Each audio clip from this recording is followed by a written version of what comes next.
Definitely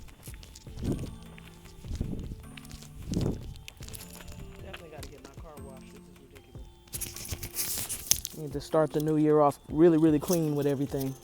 I'm gonna get my car washed, and I'm probably gonna come out here and pressure wash this driveway because this is ridiculous. We got so many things in our lawn and all of that we could be fixing, but for the most part, everything looks normal. It's just some maintenance. House is looking good. Giving Home Alone. All right, all stars. Checking in. January 2026. 2025 was full of ups and downs. So I'm going to go over that. And then what I want to do with you guys every time I walk, in the beginning, I want to talk about what day I'm on my goal, what day of my goal I'm on. And the end of everything, I want to give a word of advice based on where I'm at in my life. So right now, for the recap, 2025 was crazy. The beginning of the year, we were doing 5 figures a month in revenue for all of our stores. And then we had September's birthday. It was a really great party, which I need to post a vlog for that. I haven't yet. And then we had like some travel, all of that. For the most part, I was very, very sick because of the pregnancy. And then I got let go from Drone Base, laid off like when I was like 8 months. So I was devastated, but I was also feeling like I maybe had a bigger purpose that I needed to pursue, and that the fact that the stores had scaled to the level they were at meant that, you know, I was going to be okay and everything happened at the right time. And then all of that came crashing down because when I had the baby, I went to the hospital and I had a seizure while, like right after I gave birth to her. I was sitting there, my hand was swollen up like a baseball bat. I was trying to tell the doctor, and I told the nurses, and they're like, "Oh, well, it'll be fine." Told my husband, he's like, "Oh, it'll be fine." No shade to him because he's not a doctor. So I didn't expect him to think that there was anything weird about that. But I expected them to think so because it was just very strange.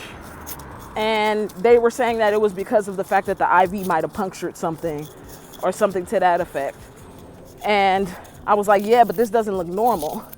And then I stood up to go do something. And my husband says that next thing he knows that I fell out, I had a seizure, and they had to like revive me, like full on revive me. And I'm like, I mean, I have like hardly any memory of the situation. I have small glimpses of people stopping by to visit. My uncle, love you, bless your heart. You showed up for me in multiple ways during that time frame. And I loved my sister. She showed up. She watched the baby in the NICU because they would not let me go back. I mean, not the NICU. She watched the baby in the regular hospital bed because they would not let me go to my regular hospital bed. They had to send me to a neurologist, so they could test my brain and make sure that I don't have epilepsy because it runs in my family. So it was just a whole slew of madness. They finally tested me and saw that there was no irregularities on the brain itself, but they were just saying that basically it was an eclampsia type of thing, and that the magnesium was high and my blood pressure was high. And so they put me on blood pressure medication. They put me on blood thinners. So I had to manually stab myself with a needle every day for 30 days and inject the medication. It was just a long recovery road that I did not expect. And at that point in my company's time frame, my operations hadn't scaled to the point where I was available for downtime. So it was a very rough time, and the company revenue plummeted during that time because all of our revenue was based on us making more sales and using whatever money we get to flip them back into the business. So just continuing to reinvest and reinvest and reinvest, because the more capital you have in it, the more money you can make. That's kind of how the business model makes it. That's how the business model is, because, you know, with e-com, that's kind of how it works. Like if you're scaling Amazon stores or you're scaling Walmart stores, you have to have that capital built into the business that has to keep getting reinvested over and over again to make it scale. And then you could take a percentage of that to yourself. We hadn't set up that business model to where we had it and we were in a position to scale the company at that point, because it was so new and we had just gotten to a point where we didn't have people that we were working with as partners. We had people that were working for us. So like basically to keep us afloat while I was in the hospital, because I did not know that was going to happen to me. To keep us afloat while I was in the hospital, we had to take the revenue that we would reinvest and put it into keeping the operations up, paying for the employees, paying for the warehouse, paying for the overseas employees. And we had 4 overseas employees. We had 3 warehouse workers. We had the warehouse, all the inventory, and it was just a lot. And it humbled me in that moment. It taught me a lesson, because we didn't need all of that to operate. And we were trying to take the luxury route of basically having an offsite location, having built-in concierge and all this stuff. We didn't need that. We have a 4,000 square foot home. We could have put the warehouse in the garage from the start. And we didn't need to hire 3 warehouse packers. We could have kept it at 1 to 2, and we could have kept doing what we needed to do. And we could have also kept the overseas workers down to an amount that made sense, because we had 4 of them. We should have just spent more money on training the existing, spent more money and time and energy on training the existing ones and bumping up their salaries so that they had more time with us during the day. So there were so many different things we could have done, but at that point I was so pregnant that I couldn't really help. So it made it worse, because packing packages is a very physical job. And being 8 to 9 months, and then you have HG, so you can't keep your food down, so you don't have no energy. The baby's big as crap, and it's like on your bladder, and you can't even walk, let alone do the packages. I couldn't even help contribute. So my husband is sitting there at the warehouse for hours on end, trying to help offset the employees. And then when they said they couldn't make it for the day, then he would be there for the day for a few hours. It was just madness, and nothing was streamlined. And I think sometimes God puts you in position to say, hey, you needed to go through all of that, so you learned the lesson of what you need to actually do. And that's what this year is about. This year, we're still scaled up. We're still in a good position to where it's 5 figures a month. It's in the low 5 figures now. It used to be the high 5 figures. It used to be like 40 grand a month. Now it's only like 10K a month, which is astronomically lower than it was. And that's just initially, that's essentially because of that capital issue. Now, it's even worse because I don't have any income stream to replace the capital besides the actual stores. And I still have my normal bills.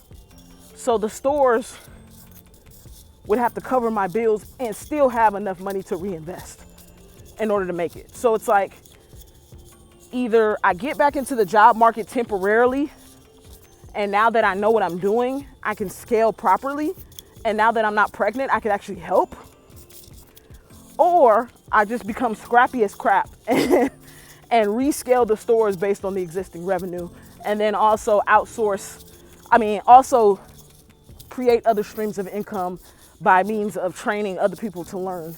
So that's kind of where I'm at with everything. And 2025 was a trip because it it put me all the way up and knocked me all the way down, all at the same time. And I'm honestly exhausted, but I'm still hopeful. I isolated myself to work on my life. There were a lot of people in my life where I felt like I was talking to them and putting energy in them, and they weren't putting energy back into me. And I feel like it's always been like that. And I feel like now I'm getting to the point where I'm in a no-nonsense position, because every moment I spend with anyone is time that I won't be spending with my family or my babies or anything like that. Like, I'm taking time out to make sure that someone else is good. And so things were happening to me. Like, I would extend myself and get stood up. I would be in positions where I was always nice and good to people, and then when the chance came for them to be nice and good in return, they weren't. I was in a position where if I ever needed help with anything, or if I ever needed to borrow anything or have anybody be there for me, there was nobody. But when I was up and I had money, I gave to everybody. So it was just a lot. Like, and I just told myself, like, hey, I'm just gonna be to myself, stay to myself for a while and get my mental in order, because to me it felt very insecure for me to even think like that. It felt like at the end of the day, we all have lives, and I'm a low maintenance friend, and I always have been. So why is my mindset changing now to where I feel like they need to be super involved, super like available for me? I think now it's just like, I guess now it's just an energy thing. So as long as I'm putting energy in, I should be getting energy out. And that, I feel like I was putting more energy in than I was getting out for all of my relationships. So yeah, 2026. The plan is 75 hard for the whole entire year. Not 75 hard, 75 medium actually, for the whole entire year. Chat GPT gathered me all the way up, gave me a year in review, and said that you're inconsistent, basically, and that everything that you do in your life, you need to do it at a slower pace, but do it consistently. Instead of spiking up and doing something drastic and changing a bunch of stuff at once, change it over time, change your habits, change your lifestyle. And that is what I'm working on. 2026, 75 soft the entire year. Exercise twice a day. One walk around the neighborhood, no matter what. The only rest days are Sundays. The second workout could either be in front of the TV or it can be at the gym, which I have a new gym membership. I got the cheapest plan possible because I'm also overhauling my finances. Everything is going to be scraped by, no fast food. Uber Eats, if you didn't notice, they keep tacking on fees, back-to-back fees, to where you get one item for a certain price, and then before you know it, it's almost double the money. So like for example, I go to Chipotle, and I know for a fact that for a family of 4, 50 pounds for a family of 4, that's almost $200 off, whatever. I know for a family of 4, it is around 36 to 37 bucks. Don't say nothing about 6, 7. I'm so tired of that crap. Around 36 to 37 dollars for a family of 4 to get 2 regular sized bowls that are chicken, no extras, and 2 quesadillas. And so I used to get that. And when I go on Uber Eats, it costs me $50 to get the same thing, which lets me know that somebody's lying, because they'll say, oh, okay, you don't have a delivery fee. The delivery fee is 50 cents. Okay, if the delivery fee is 50 cents or free because it's around the corner, and I have to give them like a $4 or $5 tip based on the percentage of the total amount. Why is it coming up to $55 for a $36 meal? That's a $20 difference. So that means either you guys are adding money to the prices of the items, or you're just tacking on random surcharges and stuff to where it adds $20 to the cost. So that stuff adds up over time. Because if you do that once or twice a day, or if you do that once, even like 4 times a week, it's too much. It's too much. So I'm winded because I haven't been walking in a long time. So all in all, took Uber Eats off my phone. I will be cooking at home for a majority of the year. If I go out, I'm going to a restaurant. And if I absolutely have to get fast food, I'm going to get it in person at a place that serves whole foods, like Chick-fil-A or Chipotle, because those places serve food that's actually real, and even that's questionable sometimes. So I'm not eating any fried food. I'm not wasting calories with water. With drinks that have sugar in it. So everything is going to be 0 sugar. And I am going to try to stick to around 1,500 calories a day. Now, that's not to say that I'm going to do this for the whole year. If I find that I'm going too fast, I'm going to take it up to 1,800. But 1,800 is always going to be the max. And that's just because I'm breastfeeding. So I don't want to do too much with me breastfeeding and not have enough energy. But if I do take it up, it'll be just for that day if I'm super like starving and I'm in a point of like being jittery or something unhealthy. So that is my goal in that area. Work area, my goal is to get another tech job. I know that I want to pursue that long term, and now I have to fight because they dropped me in the middle of the worst job market of life, and I have to fight to get something again. So that's the next stage. Work in tech again. I'm almost complete with my master's in computer engineering with a focus in artificial intelligence. So I'm almost complete. I have like 3 classes left. Yeah, 3 classes left. So I will be complete with that maybe in the next few months or less. And then I'm going to actually pursue some cybersecurity certifications to get me in a great position to get some government tech jobs. So that is the plan with that. And then since I will have a double master's, one in cybersecurity and one in artificial intelligence, I think that I'll put myself in a great position to be competitive in this market, because this market is really rough. I've been applying for weeks and I get interviews, but then when I get to the end, there's a better candidate somewhere. And it's really, really bad right now. And it makes it worse because all of that DEI stuff, like nobody's paying attention to that anymore.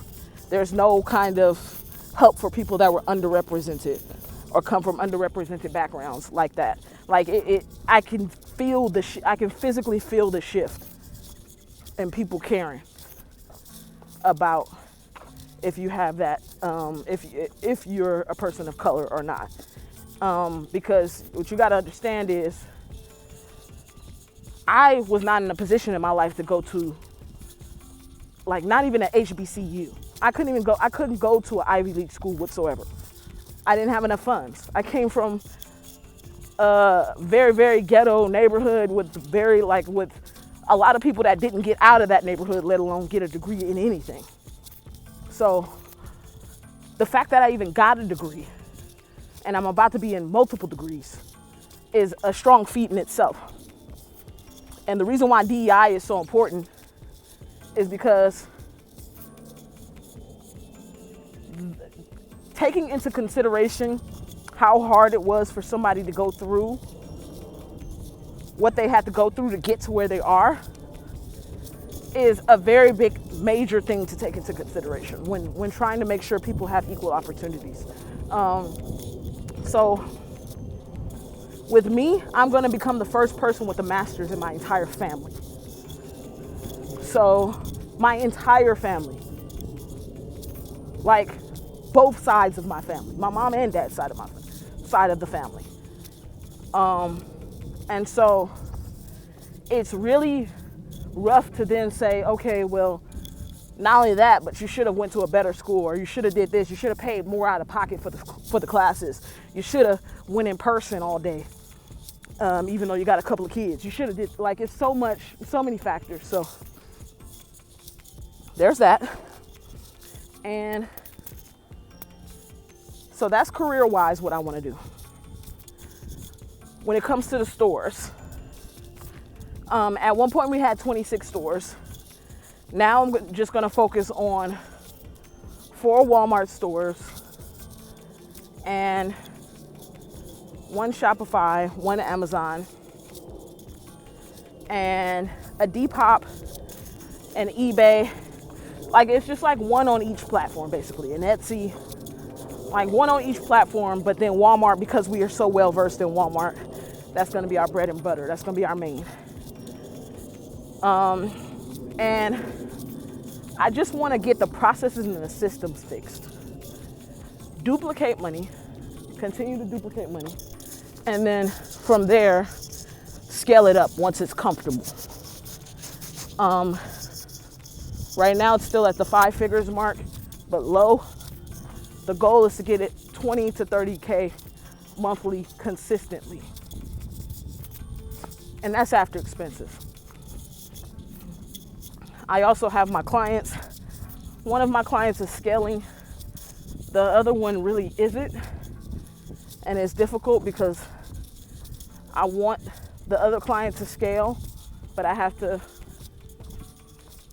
to like get past my fear of risk, because while I'm monitoring the stores, I don't want them to shut down. So I'm constantly mitigating risk and keeping things feasible in that way, keeping things to a feasible pace, so it's not to make the platforms think anything is fishy.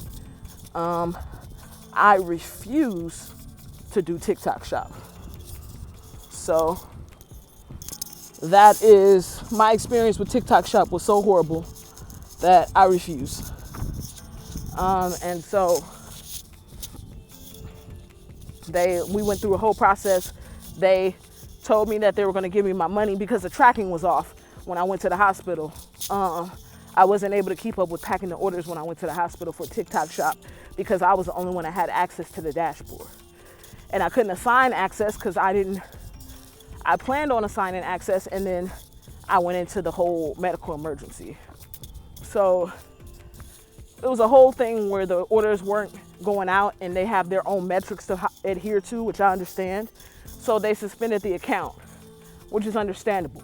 But when I processed an appeal and let them know that I had a medical emergency, and that's why the labels were behind, they didn't accept the appeal, which is okay. That's within their right too. But then all of the products delivered to the customers, everybody got them. I still mailed them out. I did what I was supposed to do. They decided to just keep my funds. So funds held up in TikTok shop, some funds held in some of the Walmart stores. They're really messing with the capital because I already dumped a bunch of money into the employees to keep the business afloat. So it was just so much.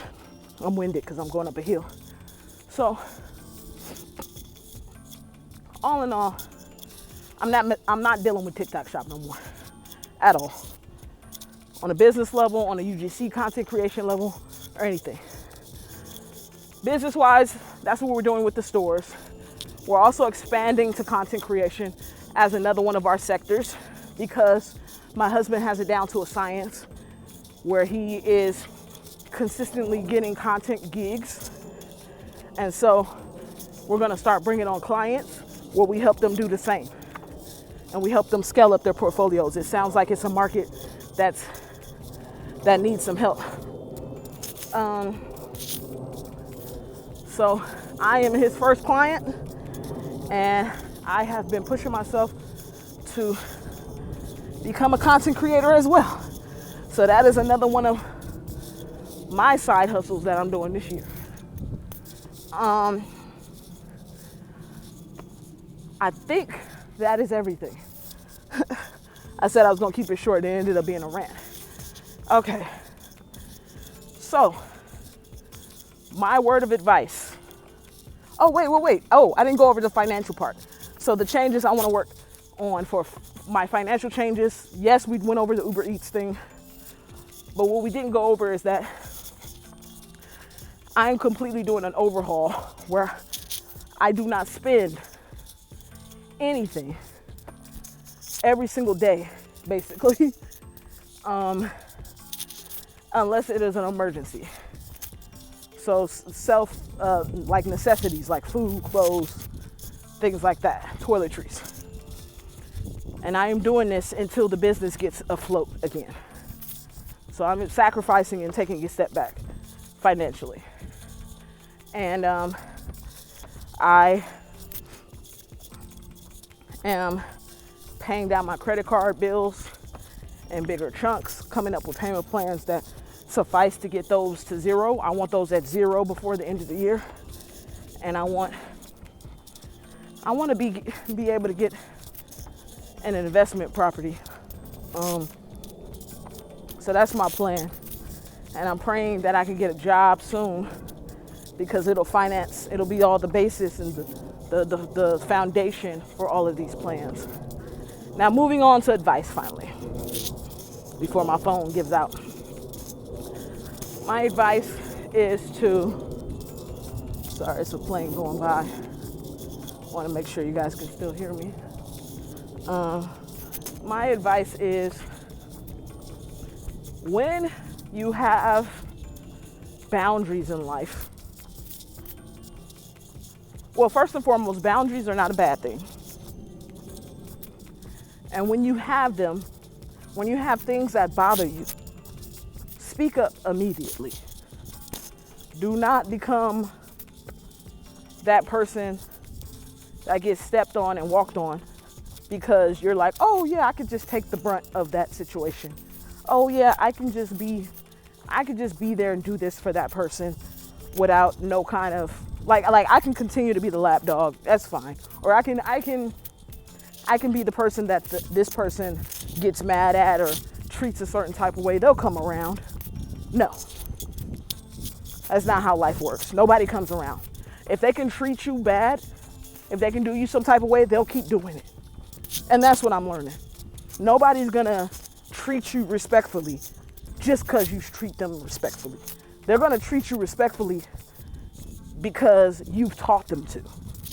And what I mean by that, not to sound like I'm training anyone, but what I mean by that is that we train others as to what's acceptable or not, as far as how they treat us. And the way we train them is by being stern and completely headstrong on what it is that's important to us, and not letting go of that strength. I have put myself in a position, personally, relationship-wise, family-wise, all of that, to where I was constantly being treated a certain type of way, and I was letting it happen because I was like, oh well, it's all good. Like, they'll learn. They're immature, it's fine. Like, oh, it's good. Like, they're young. Or it's good, that person will treat me better. I just got to keep treating them good. No, that's not how it works. That is not how it works. So now, my piece of advice would be, figure out what you want and don't want in life, and pursue it, do it, and stay humble, but stay strong. Stay stern. Do not let your boundaries go for anybody, because you will pay the price for those things just like you pay the price for bad decisions. And it's not a bad decision but it's something that can become something that affects you in a bad way if you don't keep track of it. Yeah, so that is everything. That wraps up this vlog. It's great speaking with you guys, all stars again. I'll be back on tomorrow. No, well, maybe this will just be posted as the weekly vlog. This will be posted as the weekly vlog because it's so long. And then next week, I'll catch you guys up and fully give you the full week, which is perfect because that'll give me a chance to film this whole week before I edit everything and drop it next week. My new drop days, edit and release days is going to be Sunday. So, yeah, I will film this. Today is, what day of the week is it? I think it's Thursday. So I'm filming this now. I'm gonna drop it today, I think, if I can help it. And then from there on out, I'm gonna do Sundays as my cadence. So that'll give me a little over a week to get the next video shot and released. So I will check in with you guys then. It's nice speaking with you.